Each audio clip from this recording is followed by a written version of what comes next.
आज आम्ही हा एक इन्सेक्ट वॉक घेतला होता लोकांसाठी आणि आता आम्ही म्हातोबाच्या टेकडीच्या परिसरात आहोत। त्याच्याबरोबर छोटी मुलंही होती, मुलांनी सुद्धा खूप एन्जॉय केलं।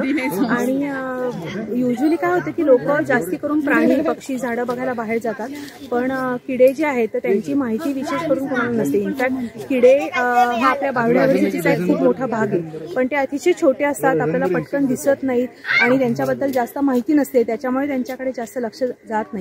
तर म्हणून आमचा हाच प्रयत्न आहे मित्रकिडा फाउंडेशन तर्फे की अशा ज्या आपल्याला खूप उपयोगी पडणारे हे जे किडे आहेत पण ज्यांची आपल्याला अजिबात माहिती नाहीये, तर त्यांची जास्तीत जास्त माहिती लोकांपर्यंत पोहोचवण्यासाठी आम्ही या सगळ्या ऍक्टिव्हिटीज घेतो। तुम्हाला अगदी किड्यांबद्दल काहीही माहिती नसेल किंवा तुम्ही पहिल्यांदाच किडे बघायला येणार असाल तरीही तुम्हाला सगळ्या गोष्टी व्यवस्थित कळतील याची आम्ही काळजी घेतो।